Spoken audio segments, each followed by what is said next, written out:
What if the key to thriving at work wasn't about walking on eggshells or being brutally honest, but striking the perfect balance between care and candor?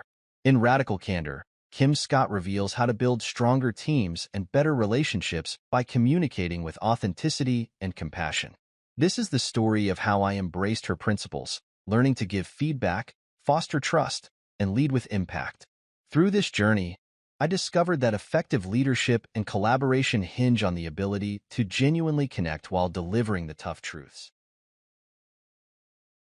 Scott introduces the Radical Candor framework, which balances two essential qualities: caring personally and challenging directly.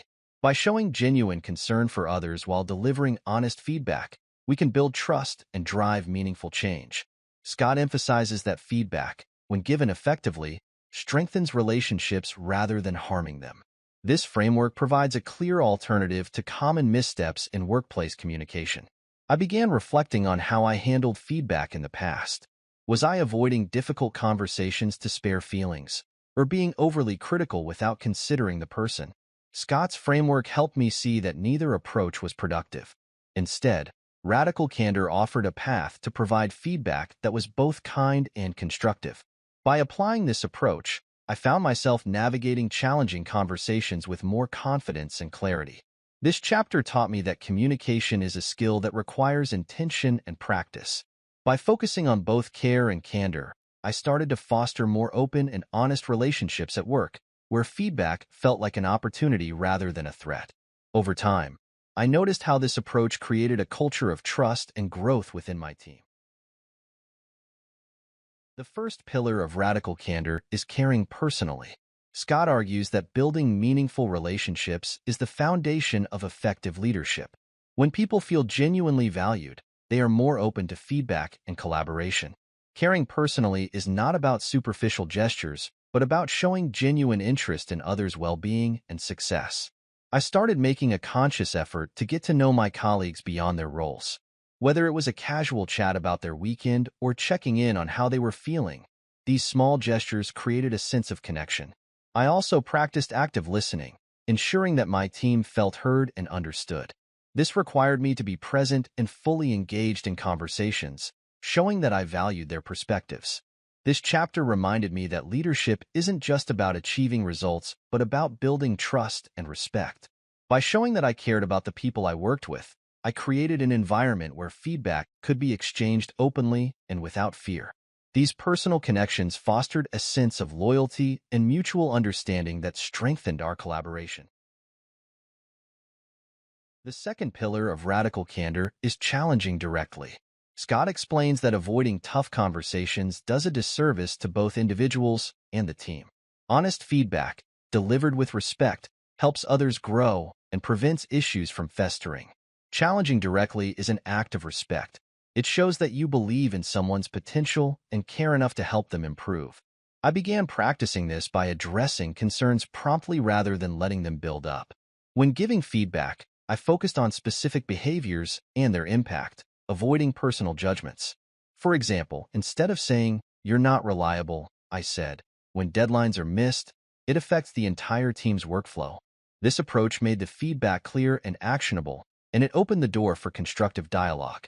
This chapter taught me that challenging directly is an act of care.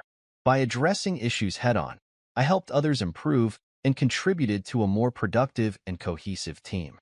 I also learned that being direct doesn't mean being harsh. It's about being clear and respectful.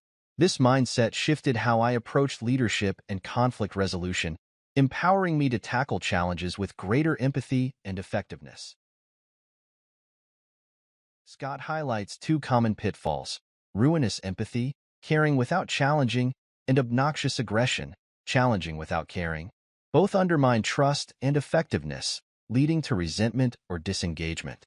Striking the balance of Radical Candor requires self-awareness and a willingness to adjust. I realized that I often fell into the trap of ruinous empathy, avoiding difficult feedback to spare feelings.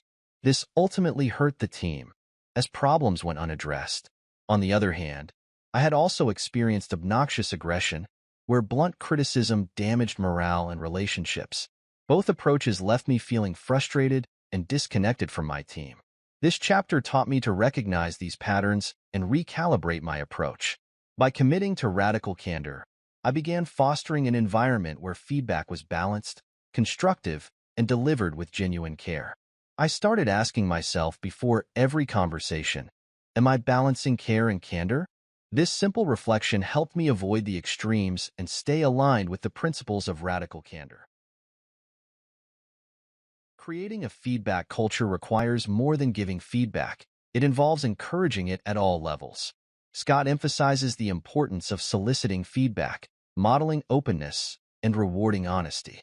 When feedback flows freely, teams become stronger and more resilient. A culture of feedback fosters continuous improvement and innovation. I started by inviting feedback from my team, asking questions like, "What's one thing I could do better?" This not only helped me grow, but also set an example of openness. I also made it a point to acknowledge and appreciate constructive feedback, showing that it was valued and encouraged. Over time, I noticed that team members began sharing their ideas and concerns more openly, leading to better collaboration and problem solving. This chapter reminded me that feedback is a two-way street. By fostering a culture where everyone felt comfortable giving and receiving feedback, I helped create a more dynamic and collaborative team environment. Encouraging feedback at all levels strengthened trust and improved our overall performance. Scott provides practical tips for delivering feedback that sticks. She emphasizes the importance of timing, clarity, and tone. Feedback should be given as soon as possible, be specific and actionable, and delivered in a way that aligns with the recipient's preferences. Effective feedback is a gift, and delivering it well ensures that it's received as such. I began paying attention to how and when I delivered feedback. Instead of waiting for formal reviews, I offered feedback in real time, during one-on-one meetings, or after specific incidents. I also tailored my approach to each individual, recognizing that some people preferred directness while others responded better to a gentler tone. By understanding their communication styles, I was able to make feedback more impactful. This chapter taught me that effective feedback is about meeting people where they are. By delivering feedback thoughtfully, I was able to drive positive change without creating unnecessary tension. This approach helped me build stronger relationships and foster a sense of shared purpose within my team. Leadership, Scott explains, is about creating an environment where people feel empowered to do their best work. Radical candor is a key tool for building trust, accountability, and high performance. Leaders who embrace radical candor inspire their teams to grow and excel, setting a standard for open and honest communication. I reflected on my role as a leader and how I could embody radical candor in all my interactions. By consistently showing care and candor, I built stronger connections and set a standard for the team. I also encouraged others to adopt the principles of radical candor, creating a ripple effect that enhanced our collaboration and results. Seeing the positive impact of this approach reinforced my commitment to these principles. This chapter reminded me that leadership is about more than managing tasks. It's about inspiring people. Radical candor became a cornerstone of my leadership style, helping me foster a culture of trust, respect, and excellence. By modeling these behaviors, I saw my team grow in confidence and effectiveness. Radical candor taught me that balancing care and candor is the key to effective communication and leadership. By embracing this approach, I transformed my relationships, improved team dynamics, and created a more fulfilling work environment. How can you apply radical candor in your life? Remember, the journey starts with showing you care personally while challenging directly. A simple yet powerful formula for building trust and driving success.